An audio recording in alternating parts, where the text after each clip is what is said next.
What's going on, everybody? Welcome back. FantasyTeamAdvisors.com, bringing home the bacon, MLB DFS video. It is April 24th.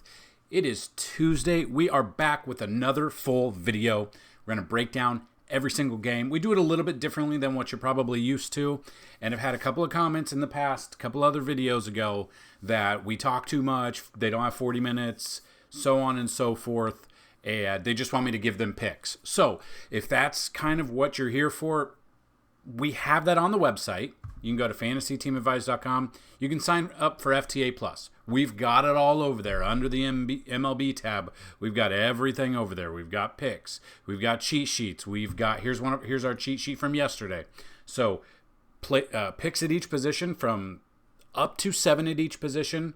Then picks for the outfield, we doubled it. So it is cash, it is tournaments, and then some stacks that we like with the batters we like, along with weather, some lineups, and some home run picks there. So if that's something you're interested in, go check out FantasyTeamAdvisors.com. Go sign up for FTA Plus. If you are looking for just 5 or 6 picks and that's it, you've come to the wrong spot. But hopefully, if you listen to us, we can earn your trust and your views each and every day. So we break it down. We go through every game on the slate. We look at the pitchers. We look at the bats. We look at everything else that they've done in the past, historical matchups, everything. While this video runs, I'm running 10,000 simulations in the background. Towards the end of the video, we're going to give you the top 20 bats after 10,000 simulations. We do 20,000 simulations a couple hours before lineup lock, and we post the results on that as well. And if that is not enough, we have simulations, projections, Vegas odds, batter splits, BVP, stolen base targets, our cheat sheet, prop bets, DFS chalk, the ballpark ratings, umpire factors, the optimal stacks number that you need to be looking at with the number of games. We've got it all for you. So stick around. You have a chance to win every single day, so you can see what we're talking about. So 2 ways to win every single video. Like this video, be a subscriber to this YouTube page, and leave a comment. Positive, negative, would rather it be positive, but I understand. If this video gets at least 50 likes on it and you've left a comment, you have a chance to win a free week of FTA Plus. If the video gets 100 likes, you have a chance to win a free month. 150 likes, a chance to win a $200 yearly pass. 200 or more likes on this video, you have a chance to win a $500 lifetime pass to FantasyTeamAdvisors.com. You can come back every single day as long as the videos get at least 50 likes. You have a chance to continue to win until you have a chance at a lifetime pass. Second way to do it, like this video, be a subscriber, obviously, and tell me who is going to hit a home run and what inning are they going to hit it in. You get both of those correct. Take a screenshot of your username and your comment on this video and email me, dfshelp1@gmail.com, and we will get you set up with a free week. So, that being said, we are going to see who the winner of yesterday's video was, and then we'll move on to break down the entire slate. We've got, I think, 5 games early, and then the rest are all on the main slate, which we will cover. So, the winner of yesterday's video is MPH's Teach. Kyle Schwarber leads off the game with a dinger. I like that. I don't know how to say the name, I guess. Maybe I'm wrong, but you can let me know. But if you see this right now, MPH, like this video and let me know you saw it, and then email me, dfshelp1@gmail.com. That's dfshelp, the number 1@gmail.com, and we will get you set up on the website. Give me a username and email you would like on there, or if you already have a username, we will add it onto it. So, that being said, congratulations. Come back tomorrow, the next day, and the next day. That includes, any of the passes include all the sports that we currently offer. So, currently it's MLB, NASCAR, NBA, NFL once it comes back, PGA as well. So, that being said, congratulations, and let's jump right into it. So, the first game, we've got you're going to kind of see this until about mid-May when the weather warms up other places or the playoffs are done. In some of these cities, that we have some early games normally on like a Tuesday, Wednesday, Thursday type. We got, and if you didn't notice, so yesterday's video, we put the video out, and then we put out like I mentioned we were going to, we put out the Oakland at the Yankees showdown breakdown. Now, obviously, there was no runs through the first, both starting pitchers did well. Carlos Rodon went 7 innings, no earned runs. JP Sears, I think 6 or 7 innings, no earned runs. It was a low-scoring affair and for the starting pitching. So we broke it down. We're not going to be right all the time. I really thought there would be more runs than that. Both lefties. I figured it would be the Yankees bats against Sears, but he showed out. So I'm thinking about doing that anytime we do have one, like a main showdown lineup, because like you could probably do these different games, but there's not a lot to go over. So if you like that, let me know if you checked it out yesterday, and that's something we can continue if that's something you guys would like to see every day, or the days that there are the main showdown lineups like that. Kind of like Thursday Night Football, Sunday Night Football, Monday Night Football, stuff like that. So that being said, we are going to look at the current 5 games early. So we look at this. Tanner Houck versus Ben Lively. We got the Red Sox at the Guardians here, and we Tanner Houck has been, I don't know how he's done what he's done, but he's been pretty damn good this season so far. 52 plate appearances against the Guardians, 21.2 K percentage, only a 1.9 walk percentage, 200 batting average. So that's a couple of starts under his belt when we look at that. I don't mind that. But again, to be honest with you, Ben Lively, on the other hand, 29 plate appearances, 185. Someone last year told me that Ben Lively was Blake Lively's brother, and I believed it for like a straight solid week without even looking it up. I just believed it. Also, someone I read online that what was it? It was Connor Bedard was Eric Bedard's son, and I believed that for like a day, and I was wrong. But we look at this. The Red Sox have lost Tristan Casas. They lost their top 2, and they lost Tyler O'Neill. They lost their top 2 offensive players in this lineup. Ben Lively has had success against them in the past. 29 plate appearances, about a start and a couple of batters on top of that. I honestly, unless they jump out to me with the simulations, I don't know where to go with this one with bats-wise. I would rather look at like Boston bats. Yoshida you could look at. Rafaela you could look at. There's not a ton that I love right now because all the good, like decent hitters have been hurt or they are on the IL. Flip side of that, though, Houck has been good, okay? But some of the hitters for the Guardians right now are kind of on fire. Jose Ramirez, Josh Naylor, Bo Naylor, Gabriel Arias. Like, you've got some of these guys that we could look at. That's kind of what we're looking at. I do like Houck. It is a smaller slate for early, so it is a 5-game early slate. Got to get creative with the pitching because there's not a lot to go over. So, honestly, if I were to take any bats here, it would be the Guardians bats, but I do like both of these pitchers. I think Tanner Houck is probably your cash option. I think Ben Lively's more like your tournament option. Again, if you make multiple lineups, that's the way I would go here. Other than that, unless once the simulations are done running towards the end of this video, maybe some of these bats will jump out and it'll make more sense to us. Next game, Phillies at the Reds. Again, it's hard to take pitchers in this ballpark because it allows a ton of home runs. We've seen that before. We have the tab for the ballpark. It shows the runs scored there. It shows the home run percentage, the slugging percentage, stuff like that, and their ranks. We got Chris Sanchez versus Andrew Abbott. Christopher Sanchez, 29 plate appearances, 286 batting average. You got Andrew Abbott, 18 plate appearances, 188. So tournament-wise, I'm okay with. Kind of like the bats in this one because, again, this ballpark allows a lot of runs. If you want to look at some bats against lefty Sanchez, Jonathan India is 2 for 5 with a double and a triple. You've got Stuart Fairchild, 2 for 5 with a home run. Spencer Steer, 1 for 3 with a double. You've got CES here, 1 for 2. You've got Ellie De La Cruz, 1 for 2 as well. Will Benson I would look at. I do like a Cincinnati stack here. But on the flip side of that, the Philly bats against Andrew Abbott, I would love Trey Turner here. He's 0 for 2, so they haven't really seen each other much. Andrew Abbott, I think both of these pitchers are good for tournaments if you're trying to differentiate yourself because it is a small slate. But JT Realmuto usually demolishes lefties. Alec Boehm hits lefties well. Nick Castellanos hits lefties well. Trey Turner does. Kyle Schwarber, another one leading off the games. He's going to bat under 200 maybe or right around 200, but he could have like 40 home runs just like last year. So he's always a threat there. 1 for 3. Again, they haven't seen him.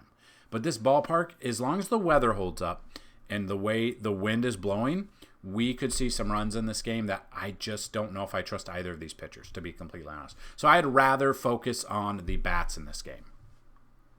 Then we move to the Brewers at the Pirates. You've got Wade Miley versus Bailey Falter, battle of the lefties here. Wade Miley, 74 plate appearances, 231. Bailey Falter, 20 plate appearances, 250. I'm probably not taking either of these pitchers. I would focus on bats. So with the Brewers bats, for instance, Willy Adames, Rhys Hoskins hits lefties well. Bryce Terang. These are some of the guys that I would look at. On the flip side with Bailey Falter, Pirates bats against Wade Miley. I don't trust Wade Miley. I don't want to pay for him. I'd rather take bats against him. I don't care if the 74 plate appearances have shown that he has been decent through this. I am still looking at Bailey Falter to maybe do a little bit better, but I still don't trust him enough.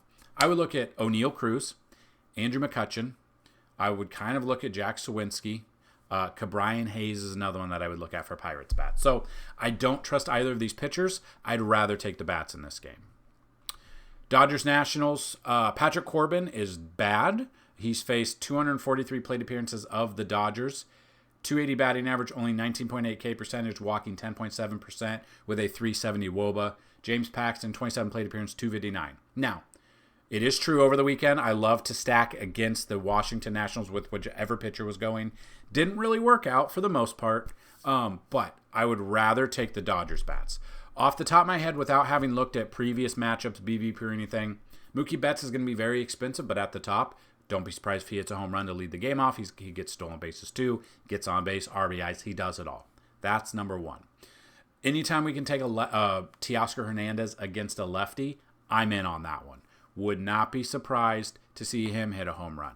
So just let's look at the bats here. Freeman's actually 9 for 44 with 2 doubles. That's a 205 batting average, 14 strikeouts. So maybe we're off of Freeman. For whatever reason, maybe he doesn't hit Patrick Corbin well. Chris Taylor batting 258, 8 for 31, double, triple, and a home run. You got Miguel Rojas. I don't know if he'll start. 16 for 39 with 2 doubles and 3 home runs. Batting 410. He might start, actually. Muncie's 3 for 12 with a home run. Will Smith 3 for 9 with a double and a home run. Be one of my top catching options on this early slate. Mookie Betts is 7 for 14 with the 3 doubles and a home run. So batting 500, like I said. Now, Teoscar Hernandez is 0 for 6 against him, but I'd still take some exposure to him. Andy Pages is 1 for 3, so not a ton. But yeah, I am definitely in on using James Paxton as one of my pitchers and using the Dodgers bats here against Patrick Corbin. Then we get the Tigers at the Rays. I don't know what to think about this Rays team right now. They're not hitting very well. They're not hitting very much. Okay? Kenta Maeda, up and down. He's only faced 18 of these batters. So basically just a mishmash of whoever's on the team now that he's faced because he hasn't actually faced this full team. 18 plate appearances, struck out 9 of those batters, 167. Tournament-wise, since it is a small slate, I don't mind Maeda. I honestly don't mind Ryan Pepio either. 13 plate appearances, 154. To be honest with you, none of the bats really jump out to me right now. I'd rather take the pitching in this one. I think Maeda's probably more of your cash option. I think Pepio is more of your tournament option. But I don't mind either one of them. So just to reiterate, I don't mind these two pitchers. I'd rather take Paxton and go with the Dodgers bats. I'd rather take the bats in this game. Probably the bats in this game. And I would look at both pitchers in this one for the early slate for you. So, that being said, we have now jumped into the main slate, starting with the Oakland Athletics versus the Yankees. Looking at this, Paul Blackburn has been pretty damn good this year, but 39 plate appearances against the Yankees, 378 batting average. Marcus Stroman, 10 plate appearances, 111. I do love Marcus Stroman here. It's the picture of the video and the article that is on the website and what you can see right here. on the page. But we see the Yankees. I don't know what to think about the Yankees team. So they've got a great record. They've just been scuttling a little bit with their runs lately. They didn't do anything about Sears on Monday. Bullpen gave up some runs late. Victor Gonzalez gave up runs late in that game. Paul Blackburn. We can look at Paul Blackburn. We do look at him down here, 7,600. Comes in with 108 ERA, which is wild. 2-0 record, 18 Ks. So we used him in his last start against St. Louis. Only went 5.2 innings, but they gave up 3 earned runs, but had 7 Ks. 18.2 there, 18.1 against Washington, 23.7 against Detroit, 19.4 against Cleveland. Not the best of match. Like, he had a really good first 4 starts of the year. Had some easy opponents to go off of. Depending on what Yankees bat, like what team shows up on Tuesday, in theory, he should get rocked. In tournaments, I will have Blackburn a little bit. I think Marcus Stroman's both good for cash or tournaments. I think Blackburn is tournaments because the Yankees are striking out. Again, though, the strike zone on Monday in this ball game was absolutely ridiculously wide. Wildly wide. But neither here nor there. Blackburn with tournament pick, I'm okay with that. If you were to go the other direction, you can kind of see the Yankees bats that would make sense. Judge is struggling right now. Gleyber is struggling right now. The bats I would use for the Yankees would be Juan Soto. Probably Stanton if he's in there. I don't mind Alex Verdugo against this righty. I don't mind Anthony Volpe. Oswaldo Cabrera would be a cheap option. I also think most likely Austin Wells is in this lineup. That is a lefty catcher against a righty pitcher. I'm okay with that one as well. And to be honest, I don't want anything to do with Oakland bats. I think it could be kind of a game like we saw yesterday with Oakland. We had that late 2-run home run. But other than that, that was it. So I love Stroman. I love the Yankees as a stack. I will take Blackburn for tournaments. I will not trust him in cash to save my life. Next game, the Marlins at the Braves. The Braves get another lefty, Trevor Rogers, 106 plate appearances, 271 batting average against him. Max Fried, 74 plate appearances, 279. Now, Fried has not looked like himself, okay? We look at what Fried has done this year. Comes in with a 7.71 ERA, only 12 strikeouts in 4 starts. We stacked Houston against him. They only put up 3 runs, but he only got 2.7 fantasy points. Against Miami, he just faced this Miami team 2 starts ago. 6.1 innings, 1 earned run, 4 Ks, got 20.7 fantasy points. But honestly, I don't know if I can trust him enough. 8,000 for an almost 8 ERA is way too rich for my blood. I think I'd rather take some of these Marlins bats that jump out. Jesus Sanchez, Josh Bell, Luis Ariz. These are the ones that I would look at. Brian De La Cruz. These are the bats I'd look at. I'm focusing on the bats on both sides. The Braves bats that absolutely murder lefty pitchers. Marcell Ozuna, Adam Duvall, Acuna. You could look at Travis d'Arnaud, one of my favorite cheaper catchers. Let's just see what catching is. Let's see what they've... So they have actually put him up to 4,200 now. So that's a little high. But yeah, I would still use... I would still look at all the righty bats for the Braves. You could even maybe look at Matt Olson here against Trevor Rogers if you'd like. Let's see if any of them have like good numbers here. Austin Riley. I forgot about Austin Riley. 4 for 18 with 3 doubles and a home run. Ozuna has a home run. Acuna has a home run. d'Arnaud has a home run. Adam Duvall's 3 for 11 with 2 doubles. Olson's 1 for 10. So Olson might be too expensive for what he's been able to do. But yeah, I would love a couple of different stacks for Atlanta, whether or not that's Austin Riley, Ozuna, Acuna, d'Arnaud. You could throw in Orlando Arcia. You could throw in Adam Duvall in there. Michael Harris, lefty on lefty. I don't mind that one bit. I don't want pitching in this one. I'd rather take the bats in this one. As of right now, it is a kind of a shit show here in Houston. Pitchers are going down. Christian Javier was supposed to start Sunday. Then he was scratched with a back or a neck, and then he went on the AL pretty quickly. It's weird to say. We don't know. Let's see if DraftKings knows. But as of now, we don't know who's pitching for Houston. I did read somewhere it was JP France, but it might not be now. It may be. It could be JP France. He last pitched Wednesday, so it would only make sense that it would be his turn. 7 ERA, 0-2 record. Cubs have been hitting the hell out of the ball right now. I would look at the Cubs bats. If we want to see the Cubs bats that make sense, give me a second. Okay. Cubs bats that make sense. Michael Busch has been absolutely on fire. That would be a fantastic shot for him against the righty and JP France. Ian Happ would make sense. Chris Morel has been making some sense. Mike Tauchman would be a cheaper option if you're looking somehow to differentiate yourself in a Cubs stack. We could look a little bit of Nico Horner, a little bit of Cody Bellinger, Dansby Swanson as well. So I will be all over some sort of Cubs stack. I might even make a couple of different Cubs stacks today. That's the difference. If you would have told me the beginning of the season, I would be taking the Cubs over the Astros in stacks and that the Astros would have one of the worst records in baseball, I would have told you were a liar. But the flip side of that, we've got Javier Assad, right?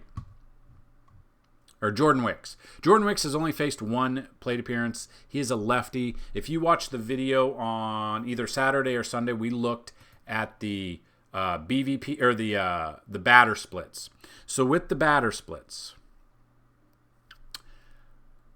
we know, or if you don't, go check out the batter splits here under the MLB tab. But we know that Yordan Alvarez and Kyle Tucker absolutely murder lefties. They did not do it this weekend against Mitchell for Washington, but they do overall hit lefties well. Yordan Alvarez has hit the ball really hard. When you're looking at Baseball Savant, the more darker red you have, the better options the players are in whatever categories they are. So I would take Yordan. I would take Kyle Tucker. I would take Jose Altuve.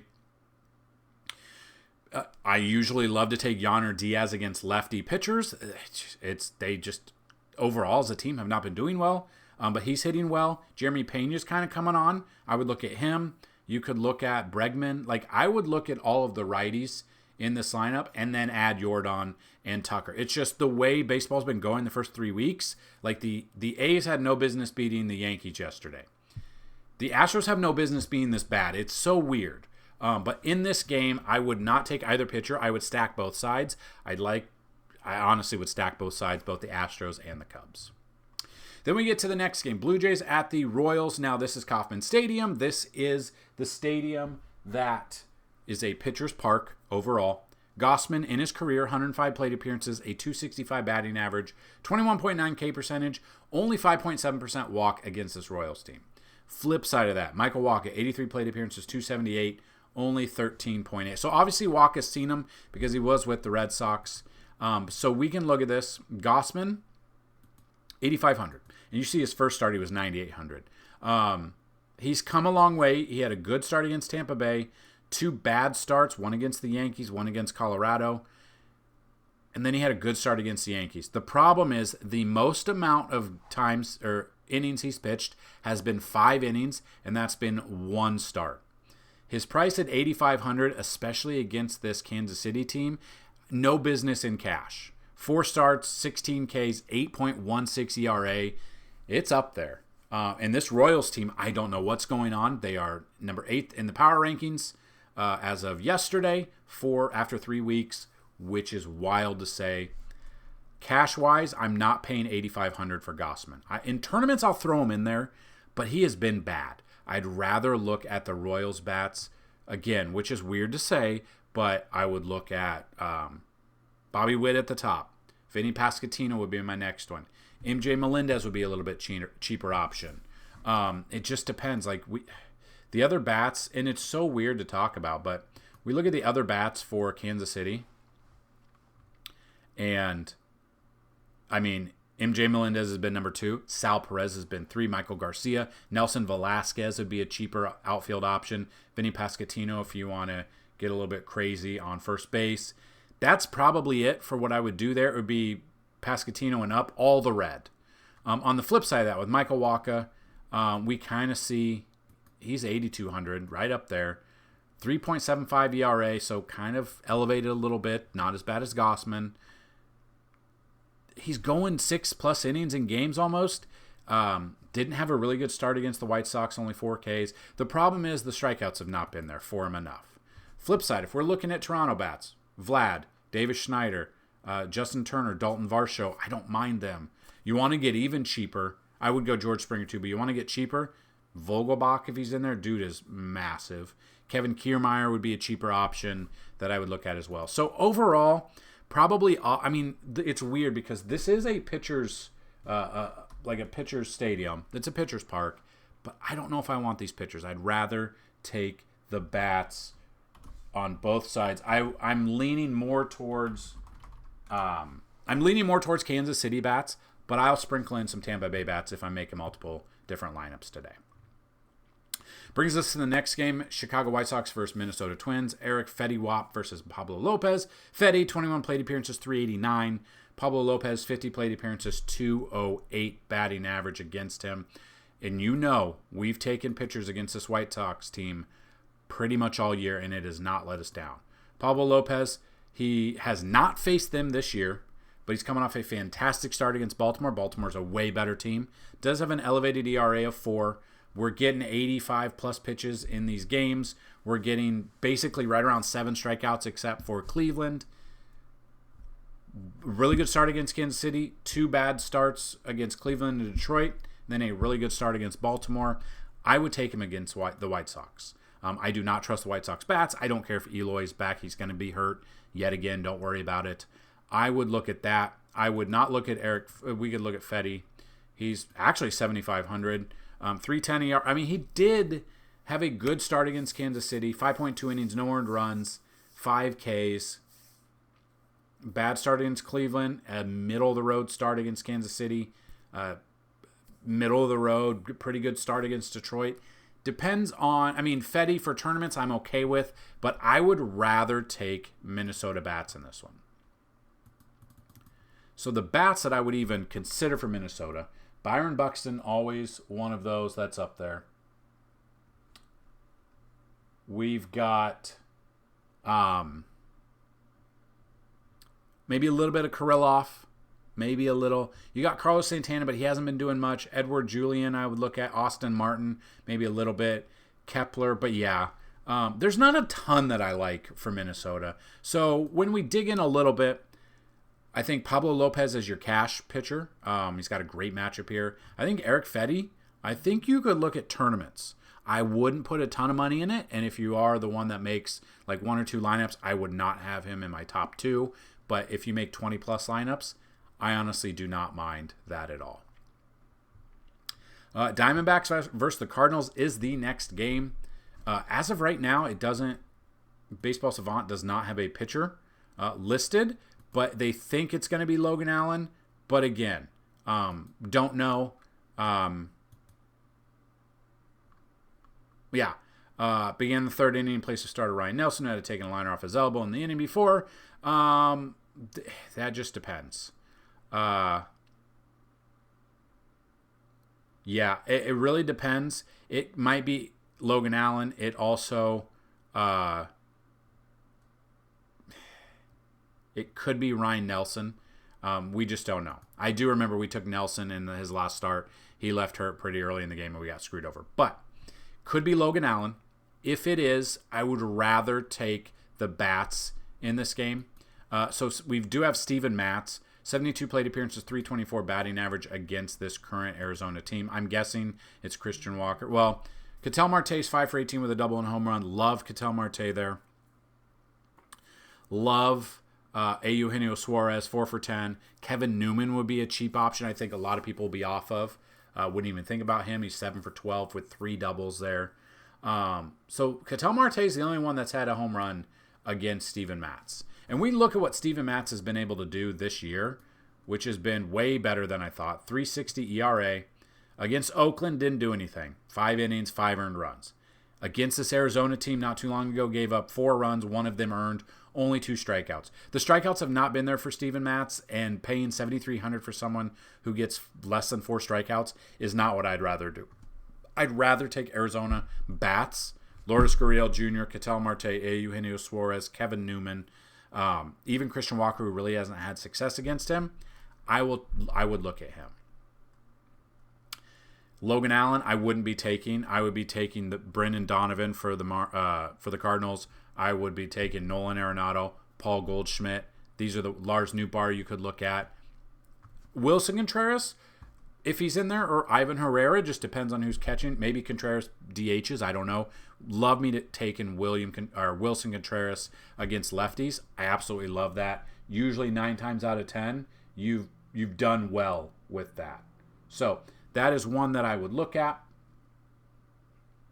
Seeing about that, I don't mind taking those bats in this game. This is just not a game that I'm going to be taking either of the pitchers for. Whether or not it's Ryan Nelson, Logan Allen, I'd rather take the bats over the pitchers any day. Next game, Mariners at the Rangers. You got Logan Gilbert versus Dane Dunning. Gilbert, 121 plate appearances, 20.7 K percentage, 235 batting average, only 5% walk. Dane Dunning, 105 plate appearances, 21.9 K percentage, 283 batting average against this Mariners team. This Mariners team is not the Mariners team we're used to the past couple of years with power. They've not looked the same. I don't know what's going on. They had a boost this weekend in Colorado. I completely get that. But we look at this. I honestly don't mind Logan Gilbert at all. If we look at him, though, he is 9,000 going up against Texas. Texas is a very good team. But he had a fantastic game against Cincinnati. He had a fantastic game against Toronto. Okay game against Milwaukee. And a fantastic game against Boston. 2.33 ERA, 29 strikeouts. I think he'll be under-owned because Texas is Texas. They won the World Series. I don't mind Logan Gilbert at all. 9,000. I'd rather pay 9,000 for Logan Gilbert than I would 8,500 for Gossman or 8,200 for Michael Wacha. On the flip side, Dane Dunning, I don't know what to think about this guy. Was really good last year for some of it. Has almost a 4 ERA. In the middle of the pack here. Tournaments, I'm okay with because he is 6,600. For whatever reason, I think he should be right around 7 to 7,200. But we actually have value here because Seattle's not been as good. I don't think he's a cash option. I think he's a tournament pitcher. But I think you could do worse than taking Dane Dunning. So I honestly do not mind that at all. Bats in this game, depending. Honestly, at the moment, I don't like the bats here. I'd rather take the pitching. Gilbert, cash, Dunning for tournaments at that price. I'm okay with that. Next game is a Coors game. Michael King coming off 7+ innings of no-hit ball his last start. The problem is I think people are going to be chasing that. This is Coors. The ball can fly out of there. Although Colorado is a bad team, he has not had much exposure to them. That's kind of what I'm thinking. But you see Michael King, they've bumped his price. He's 7,000, which is the same price as he was against Milwaukee. 32.9 there. Did not have a good start against the Dodgers. Good start against San Francisco. Not a good start against both San Francisco and the Dodgers. This is a plus matchup for him. Tournaments I'm okay with because he's been decent when he's been out there. 3.33 ERA. But again, be careful of Coors. The ball flies out of there quite well. Then on the flip side of that, you got Ryan Feltner, 44 plate appearance, 268. I'm looking at San Diego as one of my top stacks. They're going to be expensive, but I think if you put like a Dane Dunning, other pitchers that are cheaper, you could fit in a Colorado stack or a Padre stack in Colorado. Fernando Tatis Jr., Hassan Kim. I would look at Machado. I would look at Bogarts a little bit. You want to look at maybe a little bit of Jake Cronenworth. I'm okay with Jackson Merrill also. I'm okay with against righty and Ryan Feltner. So I'm not in tournaments. I'm okay with Michael King, but I don't want Feltner. I don't want cash pitchers here, and I'd rather lean a little bit more towards San Diego bats. Then we got Baltimore at the Angels. You got Grayson Rodriguez versus Griffin Canning. Rodriguez 45 plate appearances, 268 batting average. Canning 57 plate appearances, 327. Overall, he has not had success against them, and they have hit him. Anthony Santander 3 for 9 with 2 doubles. Mountcastle's 3 for 6 with 2 doubles. You've got Austin Hayes 2 for 6 but has a home run. Adley 2 for 6 with a double. Gunnar Henderson hits him well. I mean, it's only 6 plate appearances or at bats, but he's got 4 hits with a triple and a home run. James McCann is 1 for 2 as well. So not like a ton of huge options here, but I'd rather take Baltimore as a stack and feel a little bit more comfortable about that. But we can look at it. Grayson Rodriguez, depending, he is up here. He's second highest priced pitcher at 9,600. Game log wise, a good start against Minnesota. Okay start against Boston. He did actually face this Angels team opening weekend. 6 innings in that game, only 1 earned run, 9 strikeouts. That was at home. If we look at his splits, 2 games at home, 2 games on the road. He's actually been a little bit better on the road. But, 30.5 fantasy points against this same team. His stuff has only gotten better this year. 27 strikeouts. I do not mind Grayson Rodriguez either. He is expensive, but you could pair him with like a Dane Dunning, maybe a Michael King. Like, you could look at that and be okay with that. So I do not mind paying up for him. I don't really want any of the bats for the Angels. Surprise, surprise, that Rendon is now hurt and on the IL with a hamstring or something. Very surprising there. So that's a big bat out. Still got Mike Trout. They still got Logan O'Hoppe. Still got Taylor Ward, Brandon Drury. Like, they've got some bats there, but I'd rather focus on Grayson Rodriguez and Baltimore bats. Then the final game on the slate, we got Luis Severino, and I have sung his praises every single time he's been up there against Logan Webb in a pitcher's ballpark. I do not mind either of these pitchers. The problem is, and we'll look at them. So we see Sevy, and like I've said, when Severino's stuff is on, he's one of the top pitchers in the game. 7,800, 2.14 ERA, 2-1 record, 21 strikeouts. He has not faced this San Francisco team this year, but he's had 3 great starts in a row and then 1 subpar start against Milwaukee. The walks are a little bit of a problem, but 7,800 coming off back-to-back wins for whatever reason. And you can see the Mets have actually put up run support for him in every single start. At least 6 runs in every single game for him. Worst start was the first start of the year, which is completely acceptable. Love me some Sevy here in this massive ballpark against San Francisco. And then we look at Logan Webb. I don't know if he's broken. His ERA has gone down. Arizona, 7 innings. He's going 7 innings, 3 straight starts. So he has a fantastic matchup here. I think both of these pitchers are tournament options, or both cash or tournament, really doesn't matter. You do get some savings, about 1,000 savings outside of Webb if you go down to Sevy. I love both of these pitchers today. None of the bats really jump out to me. So that's that. I love both of these pitchers. I think both are cash or tournaments. Sevy's had success in the past, 31 plate appearances, 35.5 K percentage, a .071 batting average, and then Webb has got a 178 batting average against him. So both are in fantastic matchups in a dream ballpark for pitchers. Give me both of these pitchers. Inject that straight into my veins. Okay, so the simulations are done running. They are... Okay, so these are the top 20 batters after 10,000 simulations. Once we are done with that, 20,000 simulations will be updated under the simulation models here. So, that being said, let's go right into it and give you guys the top 20 bats right now. Then we'll look at some of the bets that we like. And this is a new segment.